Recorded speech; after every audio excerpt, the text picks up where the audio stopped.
بسم اللہ الرحمن الرحیم۔ السلام علیکم ورحمۃ اللہ وبرکاتہ۔ آج کا سوال ہے تکوین اور تشریح کیا ہے؟ تکوینی اختیار اور تشریحی اختیار میں کیا فرق ہے؟ بہت اچھا سوال ہے۔ تکوین اور تشریح کو سمجھنا دین کے سب سے اہم عقیدے یعنی توحید کو سمجھنے کے لیے بنیاد کی حیثیت رکھتا ہے۔ تو عرض ہے کہ کائنات میں جتنے بھی کام ہو رہے ہیں بنیادی طور پر ان کی دو قسمیں ہیں، تکوینی کام اور تشریحی کام۔ تکوین کن سے ہے جس کا مطلب ہے ہو جا، اور تکوینی اختیار سے مراد کن کہہ کر سبب پیدا کرنا یا سبب کے بغیر کچھ کر لینا ہے۔ مثلا عام حالت میں باپ کے بغیر بچہ پیدا نہیں ہوتا، کیونکہ بچہ پیدا ہونے کا سبب عورت اور مرد کا جنسی ملاپ ہے، لیکن اللہ تعالیٰ نے عیسیٰ علیہ السلام کو بغیر باپ کے مریم علیہ السلام کے گھر پیدا فرمایا، اور آدم اور حوا کو ماں باپ دونوں کے بغیر مٹی سے پیدا فرمایا۔ ہر مادے کو بغیر کسی سبب کے حکم کن سے پیدا فرمایا، جس میں مٹی بھی شامل ہے، مٹی بھی ایک مادہ ہے۔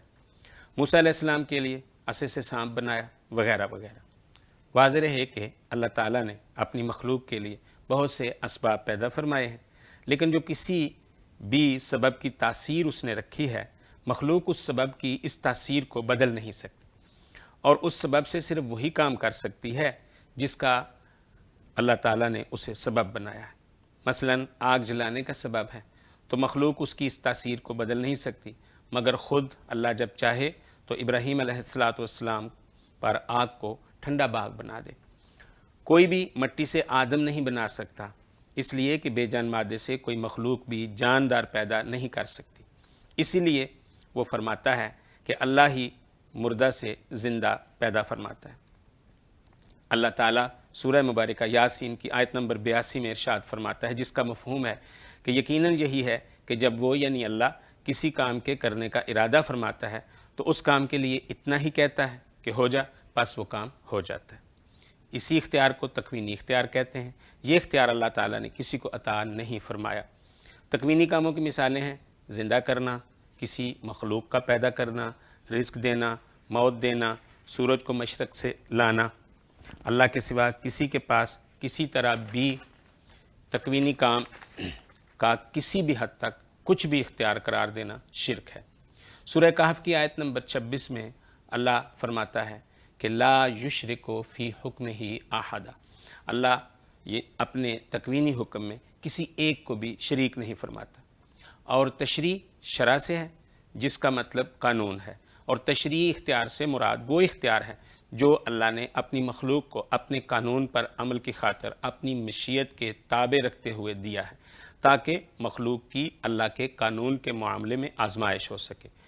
اس لیے مخلوق جب کوئی بھی کام کرتی ہے تو وہ اسباب کے ساتھ ہی کرتی ہے۔ اسی اختیار کے مخلوق کے پاس ہونے کی وجہ سے اللہ اپنی ذی عقل مخلوق کو اس کی زندگی کے دوران کچھ کام کرنے کا حکم دیتا ہے اور کچھ کاموں سے منع فرماتا ہے۔ اللہ کے علاوہ کسی کے پاس تکوینی اختیار سمجھنا شرک ہے۔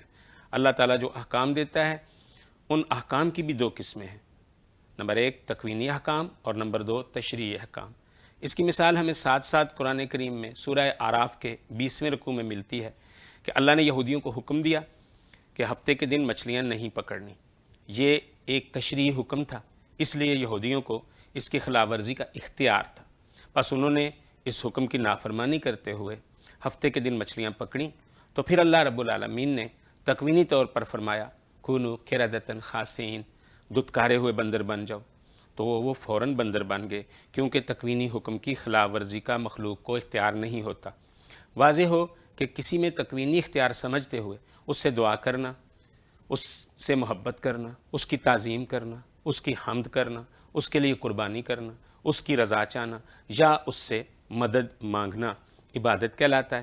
اور چونکہ اللہ کے سوا کسی کی عبادت جائز نہیں، بلکہ اللہ کے علاوہ کی عبادت سب سے بڑا گناہ شرک ہے، اس لیے تکوینی اختیار اللہ کے علاوہ کسی میں جاننا ہی شرک ہے۔ یہی وہ توحید ہے جو سب سے افضل سورہ فاتحہ میں ہمیں ایاک نعبد و ایاک نستعین کہلوا کر سکھائی گئی ہے، یعنی اے اللہ ہم صرف تیری ہی عبادت کرتے ہیں اور صرف تجھ ہی سے مدد چاہتے ہیں۔ یہاں بعض لوگ یہ کہنے لگتے ہیں دیکھیں جی اللہ ہمیں بھی تو یہ فرماتا ہے نا کہ تعاونوا علی البر والتقوی، یعنی نیکی اور تقوی میں ایک دوسرے کی مدد کا ہمیں حکم دیتا ہے، تو ہم ایک دوسرے سے مدد مانگ سکتے ہیں، اس لیے ہم نبی سے یا حضرت علی سے مدد مانگ سکتے ہیں۔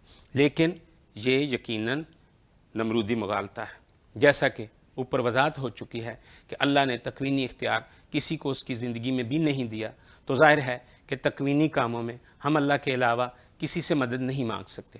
ہاں البتہ تشریعی کام میں کسی زندہ انسان سے مدد مانگ سکتے ہیں، بشرطے کہ وہ ہماری مدد کرنے کی استطاعت رکھتا ہو، ورنہ تو سورہ توبہ کا 12واں رکوع پڑھیں تو پتہ چلے گا کہ لوگ نبی صلی اللہ علیہ وآلہ وسلم سے نیک کام یعنی جہاد میں مدد مانگنے کے لیے آتے ہیں اور سواری کا جانور مانگتے ہیں، لیکن نبی صلی اللہ علیہ وآلہ وسلم کے پاس سواری چونکہ نہیں ہوتی تو نبی ان نیک لوگوں سے فرماتے ہیں کہ میں تمہیں سواری مہیا نہیں کر سکتا، پس نبی ان کی مدد نہیں فرما سکتے۔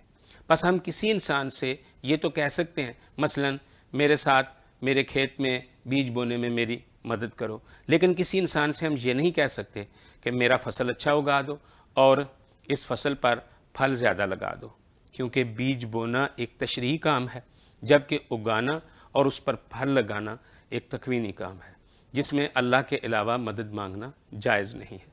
پس مختصر یہ کہ سبب کو پیدا کرنے اور بلا سبب کچھ کرنے کے اختیار کو تکوینی اختیار کہتے ہیں، جو اللہ نے کسی ایک کو بھی نہیں دیا، اور سبب کے ساتھ اپنی زندگی میں کوئی کام کر لینا تشریعی اختیار کہلاتا ہے، جو اللہ نے مخلوق کو بہت سے معاملات میں مخلوق کی زندگی میں عطا فرمایا ہے۔ اللہ تعالیٰ سے دعا ہے کہ اللہ ہمیں قرآن کے ذریعے عقیدہ و عمل اپنانے کی توفیق دے اور دنیا اور آخرت میں کامیاب فرمائے۔ وآخر دعوانا ان الحمد للہ رب العالمین۔